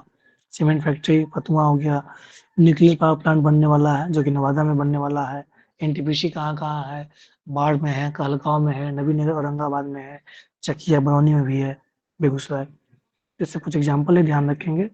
और ये कौन-कौन सा जो प्रोसेसिंग इंडस्ट्री हो सकता है, मखाना जो कि दरभंगा मैंगो का हो सकता है, मुज़फ्फरपुर लीची का, भागलपुर सिल्क, आईटी, गया में अगरबत्ती का है, मिनरल्स का है, पटना सिटी में रेडीमेड फैक्ट्री, तो ये सब ध्यान रखेंगे। ये टूरिस्ट का है, आपका टर्शियरी सेक्टर में आता है टूरिज़्म, तो उसमें ये कौन-कौन सा सर्किट है, ये ध्यान रखना है। Buddha circuit, Jain circuit, Ramayan circuit, Sufi circuit, Sikh circuit और इको सर्किट। बुद्धा में महाबोधि है, श्वेता स्तूपा है, शांति है, अशोकम पिलर है, केसरिया स्तूप है, तो ये सब भी आप याद रखेंगे। जैन सर्किट में जल मंदिर है, जैन मंदिर नालंदा वाला जो कि कुंडलवन में है और एक जल टेम्पल है जो कि जमुई में है। इको सर्किट कहाँ-कहाँ, जो घोड़ा कटोरा, तैमूर हो गया, उधर वेस्ट चंपारण हो गया, बराबर का केव हो गया, सूफी सर्किट में मनेर शरीफ जो कि पटना में है, अमजार शरीफ जो कि औरंगाबाद में है, शेरशाह सूरी जो कि रोहतास में है। सिख सर्किट हरमंदिर साहिब जो पटना में है, गुरुद्वारा गुरु का बाग सारा लोग भी पटना में ही है, प्रकाश पुंज, तालाब है कंगन घाट, ये सब ये सब सिख सर्किट का है। रामायण सर्किट जानते ही हैं, बक्सर वाला बात है, अहल्या सीतामढ़ी का राम जानकी मंदिर, तो ये आप ध्यान रखेंगे कौन-कौन सा सर्किट है, क्या प्रयास किया गया है, कुछ जैसे ब्यूटीफुल बिहार है, ऑर्गेनाइज़ किया बराबर ऑर्गेनाइज़ किया जाता है, पेंटिंग्स, एसे, कॉम्पिटिशन, ड्राइंग्स, फोटोग्राफी, लोगो कॉम्पिटिशन, कुछ-कुछ जैसे creative Bihar, festive Bihar, tasteful Bihar, ये सब है कि क्रिएटिव बिहार में क्या-क्या है, कौन-कौन प्रकार के पेंटिंग है हमारे पास। ये 7 नंबर में भी आ सकता है कि explore the significance of Bihar tourism sector या explain the measures of Bihar tourism sector. क्या-क्या मेजर्स किया गया, तो एक्सप्लेन कर देना है, क्या बेनिफिट्स है, क्या अचीवमेंट कर पाया है। टेस्टफुल बिहार में क्या-क्या जो-जो टेस्ट लिट्टी चोखा है, चंपारण मीट है, दही है, दही बड़ा है, खिचड़ी है, फेस्टिव बिहार कौन-कौन सा मनाया जाता है, फेयर, मंदार महोत्सव, सिंहेश्वर महोत्सव, थावे महोत्सव गोपालगंज, सब ध्यान रखेंगे। पॉलिसी, बिहार टूरिज्म पॉलिसी आया था, संस्था संबंधित डिपार्टमेंट ऑफ टूरिज्म तो रहेगा ही, लेकिन एक ये भी है, Bihar state tourism development corporation. ये आपका तीनों हो गया, टर्शियरी सेक्टर। इसके अलावा देखिए टर्शियरी में एक चीज़ और आप बता सकते हैं, जैसे टर्शियरी में क्या बता सकते हैं कि हमारे बिहार में एजुकेशनल हब खोला जा सकता है। एजुकेशनल हब बहुत अच्छा चीज़ है, जिस तरह से कोटा आज कोटा कोई पहले कुछ पूछता नहीं था, लेकिन कोटा आज कहाँ से कहाँ पहुँच गया, पूरा उसको इंडिया जानता है। सर को तो हमारे बिहार में सिर्फ़ एक पटना ही है जो कि एजुकेशनल हब है। मुज़फ्फरपुर, दरभंगा, गया, भागलपुर, मुझे बरौनी, ये सबको भी डेवलप किया जा सकता है। उससे क्या होगा कि जैसे डिसेंट्रलाइज़ होगा, तो मनी का सर्कुलेशन वहाँ भी रहेगा। एक से क्या हो गया कि एक जगह सेंट्रलाइज़ हो गया है और ओवरलोड हो गया है, ओवरबर्डन हो गया है। तो एजुकेशनल हब भी बनाया जा सकता है। इसके अलावा टर्शियरी सेक्टर में क्या हो सकता है प्रयास? जिस तरीके से 3 राजधानी बनाई गई है आंध्र प्रदेश में, उसी प्रकार से बिहार में भी एक ऐसा प्रयास किया जा सकता है लेजिस्लेटिव, एग्जीक्यूटिव, जुडिशरी, जिससे क्या हो, डिसेंट्रलाइज़ हो और डेवलपमेंट सभी तक पहुँचे। बाकी तो मेट्रो सिटी का कांसेप्ट चल ही रहा है, एविएशन का काम हो ही रहा है। तो ये आपका तीनों सेक्टर हो गया, टर्शियरी, आपका सेकेंडरी सेक्टर इंडस्ट्री, प्राइमरी हो गया एग्रीकल्चर। तीनों का इनिशिएटिव, इसको आप कहीं भी यूटिलाइज़ कर सकते हैं, जहाँ पे बिहार का बात आए, आप वहाँ पे। और हमने बात किया था बैकवर्डनेस, कौन-कौन सा रीजन रहा था बिहार के बैकवर्डनेस होने का। यही बात है ओवरऑल डेवलपमेंट, जब प्रश्न आ जाए ओवरऑल डेवलपमेंट, तो उसमें आपको तीनों को लिखना है। प्राइमरी का ही बात लिखेंगे, कुछ-कुछ, कुछ सेकेंडरी का बात लिखेंगे, कुछ टर्शियरी का बात लिखेंगे, तीनों बात लिखेंगे। और ये डेटा है 19.9, 21.5, 58.6, ये ग्रोथ रेट रहा है कितना-कितना, कितना अभी ओवरऑल कितना रहा है 14.5 according to economic survey. Current price constant पे 9.2 पर कैपिटा इनकम 600 जीएसडीपी इतना। तो इसको याद रखेंगे, क्योंकि जब आपसे प्रश्न आएगा तो इसको याद रखना, इसको आप इम्प्लीमेंट कर सकते हैं। रीजन्स, वही बात, reasons political, economic, historical, agriculture, natural disaster जो हमने अभी बात किया, क्या पॉसिबिलिटीज है, मेजर्स, तो उसमें हमने देखिए तीनों दिखाया है, प्राइमरी, सेकेंडरी, टर्शियरी, वही सब बात होगी। पॉलिसी का बात करेंगे, इंस्टीट्यूशनल और इनिशिएटिव कैंपेन्स। सेकेंडरी में भी वही बात किया गया है, अलग-अलग। टर्शियरी में भी हम लोग वही बात किए हैं, इसको एक जगह लिख दिया गया। तो आप प्रयास करेंगे कि थोड़ा-थोड़ा सबका हम लोग लें। अगर मान लीजिए 7 नंबर का है, तो कम-कम लिखेंगे, 38 नंबर वाला है, उसमें ज़्यादा लिखेंगे। देखिए, एक तो मेजर्स डेवलपमेंट जो हुआ, देखिए measures to develop Bihar in economic sector. अब हम लोग और कैसे डेवलप कर सकते हैं ओवरऑल डेवलपमेंट? सोशल जस्टिस या सोशल डेवलपमेंट के माध्यम से भी कर सकते हैं। जैसे सोशल जस्टिस में क्या बात होती है, जो सोसाइटी में कौन-कौन से लोग हैं, women, child, SC/ST, backward, transgenders, तो ये सारे का डेवलपमेंट के लिए प्रयास क्या-क्या गवर्नमेंट कर रही है। ये सोशल जस्टिस की बात हुई। डेवलपमेंट से बिहार सरकार का लोगो है। बिहार सरकार हमेशा ये बात करती है, डेवलपमेंट विथ सोशल जस्टिस। सामाजिक न्याय के साथ विकास, तो उसमें जैसे वीमेन के साथ ये सब तो आपका स्कीम है, आर्टिकल 50 आर्टिकल है। उसके अलावा बिहार गवर्नमेंट क्या किया, 50% रिजर्वेशन लोकल बॉडीज में, 35% गवर्नमेंट जॉब्स में, 33% मेडिकल एवं इंजीनियरिंग में। इसके अलावा समाज सुधार अभियान चलाया गया था, इसलिए एवोल्यूशन ऑफ डॉलर सिस्टम के लिए कंप्लीट प्रोहिबिशन लिकर के पूर्ण रूप से बैन लगाया गया। बिहार स्टेट एम्पावरमेंट पॉलिसी आई थी 2015 में, इसको भी आप यूटिलाइज कर सकते हैं। और बाकी कुछ स्कीम्स, सीएम कन्या सुरक्षा योजना, सीएम कन्या उत्थान योजना, सीएम बालिका साइकिल योजना, सीएम बालिका पोशाक योजना, सीएम महिला सशक्तिकरण, कस्तूरबा गांधी केजी भी बोलते हैं उसको, कस्तूरबा गांधी विद्यालय। SC/ST के लिए क्या-क्या है, BC को EBC बनाया गया, 2 पार्ट में रखा गया, दलित को महादलित बनाया गया, बाकी ये जो प्रोविज़न है कुछ-कुछ। ट्रांसजेंडर में अभी माननीय मधु कश्यप बनी, बहुत ही इम्पोर्टेंट, इसको ध्यान रखेंगे। पहला ट्रांसजेंडर बनी है और साथ-साथ हाई कोर्ट ने भी परमिशन कर दिया है कि 1% आप नौकरी में ट्रांसजेंडर को रख सकते हैं। कास्ट सेंसस में भी इसका ज़िक्र किया गया है। स्टेट ट्रांसजेंडर बोर्ड बना हुआ है। और क्या है, सोशल सिक्योरिटी स्कीम्स, देखिए विधवा के लिए स्कीम, पेंशन स्कीम किसके लिए होगा, डिसेबल्ड पीपल के लिए, दिव्यांग के लिए, विधवा के लिए और साथ-साथ ओल्ड एज पेंशन। तो ये तीनों ध्यान रखेंगे। पेंशन स्कीम किसके लिए, विधवा के लिए लक्ष्मीबाई नाम है और ओल्ड एज का ओल्ड एज नाम है, और साथ-साथ एक आपका हो गया डिसेबल्ड के लिए सीएम दिव्यांगजन सशक्तिकरण योजना। समाज सुधार अभियान चलाया गया था, ह्यूमन चेन किया गया था, कबीर अंत्योदय योजना, जो भी गरीब होता है या मार्जिनलाइज्ड सेक्शन के पीपल है उसके लिए स्पेशली 3000 रुपये सरकार देती है, जो कि पंचायत के माध्यम से पेमेंट होता है और वो आसानी से उसका दाह संस्कार हो सके।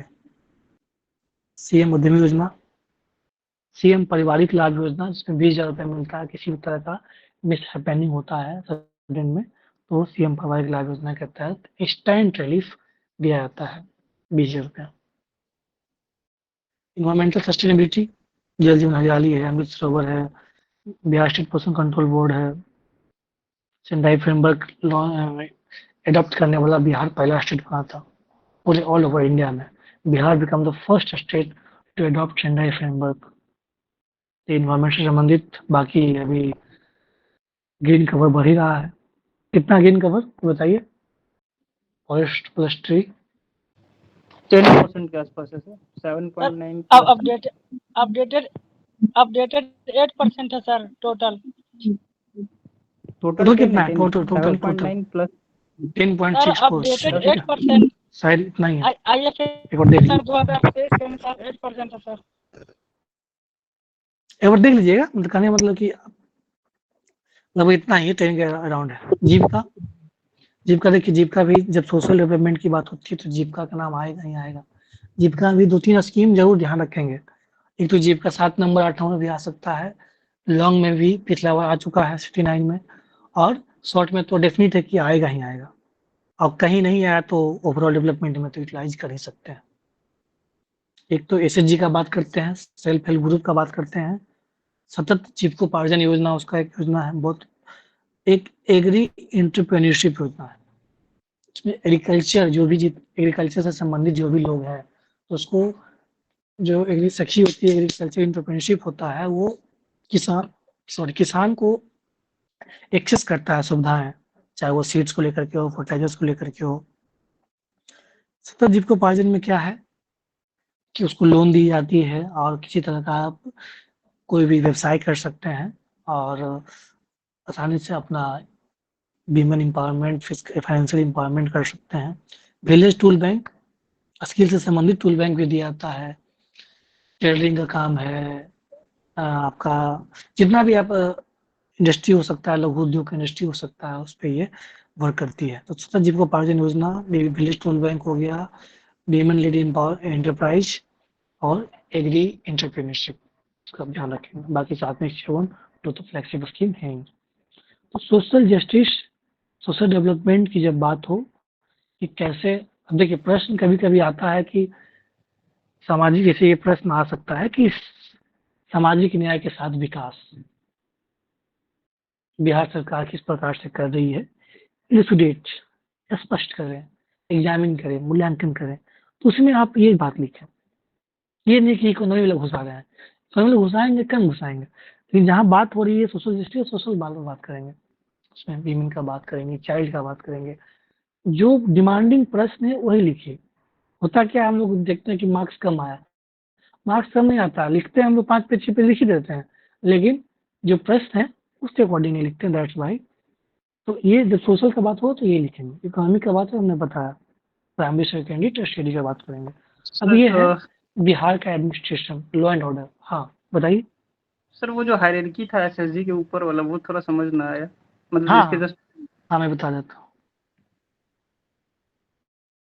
ये वाला, अच्छा हाँ सॉरी, देखिए भूल गया मैं। हाँ देखिए, ये हर ये की जो ध्यान सर रखेंगे। ब्लैक वाला एसएचजी, हम्म, सेल्फ हेल्प ग्रुप, हाँ सेल्फ हेल्प ग्रुप हो गया पहला। दूसरा आपका हो गया सेल्फ हेल्प ग्रुप, दूसरा हो गया VO, village organisation, village level पे होता है, ठीक है। उसके बाद होता है सीसी, कम्युनिटी कोऑर्डिनेटर, विलेज के बाद कम्युनिटी होता है। उसके बाद होता है सीएलएफ, क्लस्टर लेवल फेडरेशन। बहुत सारे क्लस्टर, जब बहुत सारा सीसी मिल गया तो क्लस्टर बन गया, अब बहुत सारे क्लस्टर मिल गए ब्लॉक, तो ब्लॉक पे ही होता है बीपीएम। तो एसएचजीडीबी हो गई, बीओ हो गया, फिर सीसी कम्युनिटी कोऑर्डिनेटर हो गया, क्लस्टर लेवल फेडरेशन हो गया और बीपीएम हो गया, ब्लॉक प्रोजेक्ट मैनेजर। तो ये आपका हायरार्की है जीविका का, इसको आप ध्यान रखेंगे। ये देख लीजिए, develop through and law and order. अब एडमिनिस्ट्रेशन में क्या कर, जैसे कि हमने ई गवर्नेंस भी पढ़ा, कौन कौन सा स्कीम है, सिटीनस है, ई पिजन है, ईएफआई है, वो तो लिखाएगा ही लिखाएगा। उसके अलावा और एडमिनिस्ट्रेशन के प्रयास क्या क्या कर रही है, जैसे जनता दरबार, उसका पोर्टल का एप्लीकेशन का नाम है JKDMM। आरटीआई, जानकारी ले सकते हैं किसी तरह का, transparency, insurance, transparency, accountability. RTPS, सारा घर बैठे बैठे काम आपका हो सकता है। बिहार पब्लिक ग्रीवांस, कोई तरह कंप्लेन डाल सकते हैं। इसके अलावा बिहार स्पैरो पोर्टल, ई लाभार्थी, ई संजीवनी सुविधा। तो अब देखिए, ये आपका एडमिनिस्ट्रेशन से संबंधित कुछ कुछ जो है, हमने बहुत पढ़ा ई गवर्नेंस में, लेकिन जो इम्पोर्टेंट है, इम्पोर्टेंट कुछ कुछ वो भी लिखा, और कुछ कुछ जो इनिशिएटिव है, जो एप्स है, उसके बारे में चर्चा किया, मोटा मोटी 10-12 लिख करके निकल लिए। अब ये नहीं कि पूरा अब उसका हम जहाँ पे एडमिनिस्ट्रेशन से संबंधित है तो वही लिखेंगे कि कौन कौन सा एक तरह से डायरेक्ट एडमिनिस्ट्रेशन इस पर रोल निभा रहा है। जैसे लैंड में ये सब है ही, बाकी फिजिकल में ये है, तो हम लिख सकते हैं, लेकिन अब प्रश्न जैसा है, जैसा मार्क्स का है, उस हिसाब से लिखेंगे। ये देखिए, लॉ एंड ऑर्डर में हम लोग चर्चा किए ही, सीसीटीवी के बाद हम लोग देखे, हाँ एस्टेब्लिश साइबर सेल। और मेंस में यही होता है, कितना बेहतर आप शब्द को लिख पा रहे हैं, चाहे वो हिंदी है चाहे इंग्लिश। पुलिस डिस्ट्रिक्ट भी है तो ठीक है, लेकिन ये आप ध्यान रखेंगे, साइबर सेल है, साइबर पुलिस स्टेशन है, सीसीटीवी तो हो ही गया, साथ साथ अब क्या समटाइज होगा, ट्रेनिंग देंगे, मॉडर्न आर्म्स इक्विपमेंट होना चाहिए, सीसीटीवी कैमरा होना चाहिए, जीपीएस इनेबल होना चाहिए, आईसीटी, ये सारा बात अप्लाई कर सकते हैं। सी इशू होता है तो उसको करेंगे। Fund, function, reach.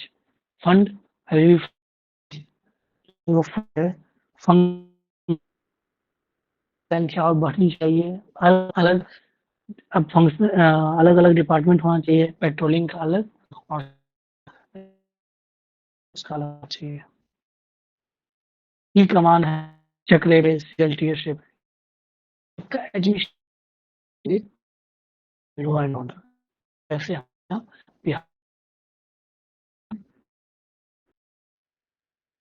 ये प्रवृत्ति है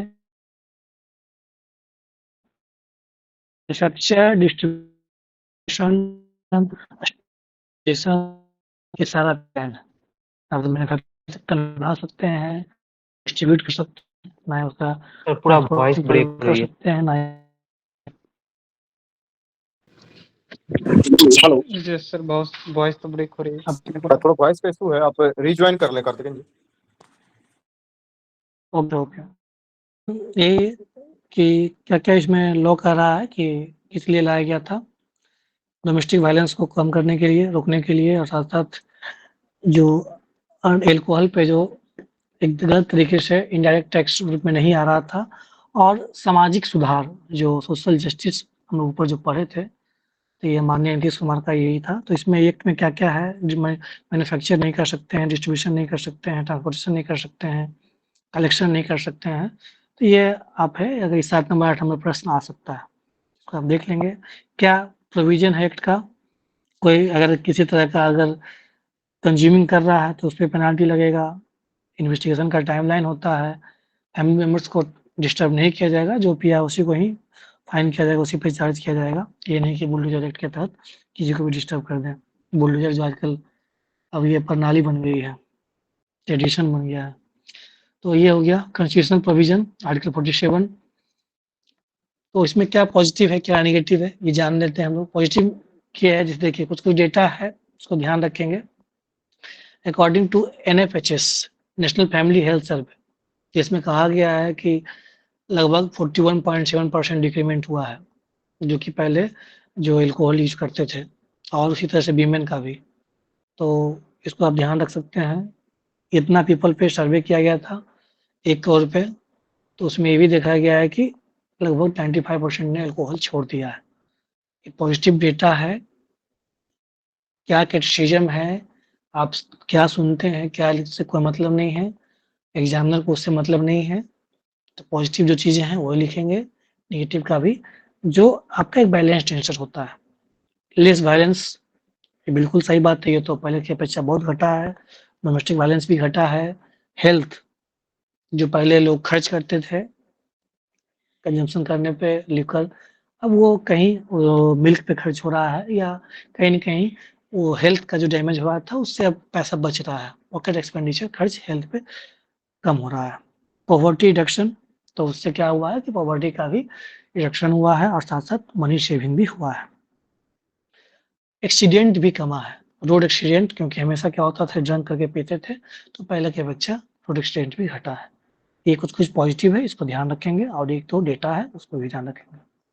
नेगेटिव, अभी भी लिक्कर माफिया है, रेवेन्यू का लॉस तो है ही, टूरिज्म और एम्प्लॉयमेंट का डिक्लाइन हुआ है, साथ-साथ जुडिशरी पे बर्डन भी बढ़ा है, और अगेंस्ट राइट टू लाइफ है। इसमें एक गलती उल्टा हो गया, यहाँ अगेंस्ट डीबीएसपी डॉक्ट्रिन का 47, ये हम लोग उल्टा उसमें जाएगा। इसमें डॉक्ट्रिन जो ये डॉक्ट्रिन, इक्वलिटी वाले में है, हाँ, इक्वलिटी के अगेंस्ट है, क्योंकि अगर इक्वलिटी कोई वाले में जाएगा। दूध पीता है तो आप उसे कुछ कह नहीं रहे हैं, तो कोई शराब पीता है अपने प्राइवेट प्लेस में तो आप उसे क्यों कुछ कह रहे बिल्कुल, हैं? यूज़र हो गया। तो ठीक है, इसको आप ध्यान रखेंगे, ये आपका नेगेटिव इम्पैक्ट है। सात निश्चय फ्लैगशिप योजना, साथ में आपका 7 निश्चय 1 तो महत्वपूर्ण था, लेकिन अभी 7 निश्चय 2 ज़्यादा महत्वपूर्ण है, क्योंकि ये 2020 से 2025 इसका टेन्योर अब खत्म होने वाला है, नवंबर से पहले। इसमें कौन-कौन सा इनिशिएटिव है, युवा शक्ति, बिहार की प्रगति, इसमें 2-3 चीज़ ध्यान रखेंगे। एम्प्लॉयमेंट अपॉर्चुनिटी बढ़ाना है, सेंटर ऑफ एक्सीलेंस बनना है, पॉलिटेक्निक कॉलेज में आईआईटी पटना के माध्यम से। उसके अलावा Hindi as a medium, technical institution, चाहे वो मेडिकल है, चाहे इंजीनियरिंग है, जो लॉ है, वहाँ पे भी हिंदी का रूप में पढ़ाई किया जा रहा है। और एम्स में भी पढ़ाई जैसे भोपाल में शुरू हुआ, इंडिया में भी, बिहार में भी शुरू हुआ है, तो उसको आप ध्यान रख सकते हैं। बाकी एम्प्लॉयमेंट अपॉर्चुनिटी का बात करेंगे, स्किल ट्रेनिंग का बात करेंगे, सेंटर ऑफ एक्सीलेंस का बात करेंगे। सशक्त महिला, सक्षम महिला, इसमें जो एम्पावरमेंट हम लोग कर रहे हैं, 50%, 35% जॉब्स में, 33% मेडिकल इंजीनियरिंग में, इसके अलावा और जो भी फ्लैगशिप स्कीम है, सीएम कन्या उत्थान योजना, महिला उद्यमी योजना, हर खेत तक सिंचाई का पानी सभी को मिले, उसके लिए सीएम हरित कृषि योजना है, या पर ड्रॉप मोर क्रॉप है, या फार्मर्स को इंक्रीज करने के लिए स्वच्छ गाँव समृद्ध गाँव। उसमें क्या-क्या है? Solid liquid waste management, solid liquid waste management, ठोस तरल अपशिष्ट प्रबंधन, एलएसबीए, लोहिया स्वच्छ बिहार अभियान। जिस तरह से भारत सरकार का जो फ्लैगशिप स्कीम है एसबीएम स्वच्छ भारत मिशन, उसी का स्टेट गवर्नमेंट का है एलएसबीए, लोहिया स्वच्छ बिहार अभियान, जिसमें टॉयलेट्स बनना है, सोख्ता बनना है, सोख्ता बनना है, और टॉयलेट्स बनना है, और डब्ल्यूपीयू, 3 चीज़ ध्यान रखेंगे, डब्ल्यूपीयू, सोक पिट्स और टॉयलेट्स। अपशिष्ट प्रबंधन इकाई, वेस्ट प्रोसेसिंग यूनिट, सोकपिट, सोख्ता, टॉयलेट, शौचालय। और एक सीएम सोलर स्ट्रीट लाइट योजना, प्रत्येक गांव में पंचायत के प्रत्येक जगह पे जहाँ पे पब्लिक प्लेस है वहाँ पे सोलर स्ट्रीट लगाया जाना। स्वच्छ शहर विकसित शहर, उसमें प्रयास यही है कि स्वच्छ हो, प्रॉस्परस सिटी हो, साथ-साथ मॉडल टाउन्स बनाने का कंसेप्ट है। मुजफ्फरपुर बिहार से Munger, Bodhgaya, shelter to landless and homeless people, इसके पास ज़मीन नहीं है, उसको ज़मीन देना और घर देना, प्रधानमंत्री आवास योजना के तहत, मुख्यमंत्री आवास योजना के तहत अभी सर्वे भी हो रहा है, और साथ-साथ सीवेज ट्रीटमेंट, जो ड्रेनेज सिस्टम है वो बेहतर हो। सुलभ संपर्कता, कनेक्टिविटी दोनों तरीके का, physical connectivity, digital connectivity, infrastructural बेहतर तरीके से हो, चाहे वो रोड्स हो, वाटर इनलैंड हो, इसके अलावा आपका एविएशन का हो। सबके लिए अतिरिक्त हेल्थ केयर सुविधा, इसमें हम लोग 3 तरीके से पढ़ते हैं, प्राइमरी, सेकेंडरी, टर्शियरी। प्राइमरी में आपका PHC, APHC, health and wellness centre, secondary में referral hospital and sub divisional hospital, और टर्शियरी में आता है आपका जो यहाँ पे डायग्नोसिस हाई लेवल जैसे पीएमसीएच, एनएमसीएच। तो ये आपका सबके लिए अतिरिक्त सुविधा वाला हो गया। Jeevika, Bihar rural livelihood professional society, ये क्या है? देखिए ये क्या है, एक रजिस्टर्ड सोसाइटी है अंडर सोसाइटी रजिस्ट्रेशन एक्ट 1860, और ये किसके डिपार्टमेंट के अंदर आता है? रूरल डेवलपमेंट डिपार्टमेंट के अंदर आता है। इसका एस्टेब्लिशमेंट कब हुआ था? 2006 में। इसी की फिर तर्ज पे बाकी फिर 2011 में भारत सरकार ने इम्प्लीमेंट किया NRLM। एट प्रेजेंट कितना है? 10.47 लाख एसएचजी ग्रुप्स, याद रखेंगे इसको। अभी लगभग 34,000 करोड़ रुपया बैंक क्रेडिट जीविका के माध्यम से दिया जा चुका है। क्या एम्पावरमेंट? अब देखिए एम्पावरमेंट में भी पहले हम जैसे सोशल, इकोनॉमिक, पॉलिटिकल कल तो पढ़ेंगे इसी तरह से। सोशल में क्या है?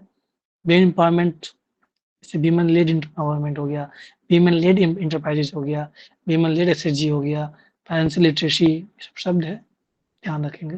पॉवर्टी एलिवेट हुआ, बिल्कुल पॉवर्टी पहले से घटा है, क्योंकि सतत जीविकोपार्जन योजना के तहत टूल किट के माध्यम से, एग्री एंटरप्रेन्योर्स के माध्यम से हम लोग प्रयास कर रहे हैं उसका अधिक से अधिक प्रमोशनल हो और बहुत डाइवर्सिफाइड उसको जीविका मिले और अपना विकास कर सके। सोशल कैपिटल, कम्युनिटी डेवलपमेंट, जब फाइनेंशियल पावर, आप देखिए इसमें आप यहाँ भी बना सकते हैं स्ट्रक्चर कि जब पहले कैपिटल मिलेगा, कैपिटल मिलने से आपके पास एम्प्लॉयमेंट जनरेशन हुआ, एम्प्लॉयमेंट जनरेशन से क्या हुआ कि आपके पास कैपिटल फॉर्मेशन हो गया या सेविंग्स हो गया, और उससे क्या हो गया? फाइनेंशियल एम्पावरमेंट हो गया। ये आपका क्या बना दिए? चार्ट बना दिए। जब ये बनाए इस पे तो 2 नंबर मिल गया। यही बात जो लिखेगा एक पैराग्राफ में, ये बात जो लिखेगा और जो ये बना दिया तो उसको नंबर मिलेगा। वो चीज़ करना, प्रयास करना आपको। फॉर्मेशन ऑफ सोशल कैपिटल में क्या हुई? VO CLF जो हमने पढ़ा था कि VO है आपका, SHG है, VO है, कम्युनिटी कोऑर्डिनेटर है, CLF है, और फिर ब्लॉक लेवल पे BPM है। 3000 आर्टिसन, शिल्प ग्राम महिला, ये बनाया गया इसलिए कि प्रशिक्षण देना है स्किल ट्रेनिंग के लिए। तो ध्यान रखेंगे सोशल में क्या-क्या है? ह्यूमन एम्पावरमेंट हो रहा है, पॉवर्टी घटा है, कैपिटल फॉर्मेशन हुआ है, हेल्थ भी, कम्युनिटी लेड, ये कम्युनिटी बेस्ड किचन, जीविका दीदी की रसोई, क्वालिटी एंड हाइजीनिक फूड जब इलेक्शन होता है या जो स्कूल में खाना बनता है, अभी जनप्रतिनिधि का प्रोग्राम जो 24 तारीख को होने वाला है, 24 सितंबर को। कोई जानते हैं कहाँ पर होने वाला है? कोई पेपर नहीं पढ़ते हैं। 24 अप्रैल सॉरी, 24 यस अप्रैल को 24 अप्रैल को ही है। कहाँ होने वाला है? बहुत बढ़िया, सब अच्छी बात नहीं है ना। हमारे माननीय प्रधानमंत्री मोदी जी मधुबनी आ रहे हैं 24 अप्रैल को, राष्ट्रीय पंचायत दिवस है उस अवसर पे। तो वहाँ पे बहुत, तो सारा जो खान पीन है वो जीविका दीदी को भी बहुत सारा जिम्मेवारी मिला है, क्योंकि बहुत सारे जिलों से जा रहे हैं वहाँ पे जनप्रतिनिधि। ट्रेनिंग भी होगा और बाकी मोदी जी को तो सुनेंगे ही, दैट्स वाई। तो जीविका दीदी का भी रोल वहाँ पे बढ़ जाता है। तो कहने का मतलब कि इसका एम्पावरमेंट अधिक से अधिक हो रहा है। इकोनॉमिक में कौन-कौन बात कर सकते हैं? देखिए, फाइनेंशियल इंक्लूजन का बात कर सकते हैं, market linkage, skill development, employment बढ़ रहा है। वही बात बात बनाया गया है। उसके बाद की एंटरप्रेन्योरशिप का बात है, जॉब प्लेसमेंट हो सकता है, मार्केटिंग एक्सेस हो सकता है, एक्सेस टू क्रेडिट हो सकता है, रूरल एम्पावरमेंट हो सकता है। ये सब बात है, पढ़ लेंगे। ये आपका इम्पोर्टेंट जीविका हो गया। जीविका में देखा, सात निश्चय योजना देखा, प्रोविज़न देखा, फिर लॉ एंड एडमिनिस्ट्रेशन के तहत कैसे हम लोग डेवलपमेंट कर सकते हैं, प्राइमरी, सेकेंडरी, टर्शियरी देखा, सोशल डेवलपमेंट देखा। उसके अलावा हम लोगों ने बजट और इकोनॉमिक सर्वे हमने पिछले क्लास में लिया है, तो उसको आप देख सकते हैं। बाकी सारा डेटा दिया गया है, उसको आप यूटिलाइज़ करेंगे मीन्स राइटिंग। ई गवर्नेंस भी तो महत्वपूर्ण है ही। अब बताइए कि नहीं कुछ पूछना है तो पूछ सकते हैं। बजट और इकोनॉमिक सर्वे का वीडियो का लिंक जो है कि इसमें डलवा देंगे, आप लोग उसको देख लेंगे जो बच्चे छूट गया है। अब आप लोग पूछ सकते हैं मेंस से रिलेटेड कोई भी समस्या हो, किसी भी तरीके का कोई समस्या आप पूछिए, हम लोग जवाब देंगे। और तैयारी कैसी चल रही है? हाँ, 25 से लेकर के 29 तक पटना में ही अवेलेबल रहेगी। तो आप चाहे तो टीम से मिल भी सकते हैं पटना में अपने 17वीं बीपीएससी मेंस के बाद। पूछिए सवाल सर इसमें, हाँ सर सबसे ज्यादा दिक्कत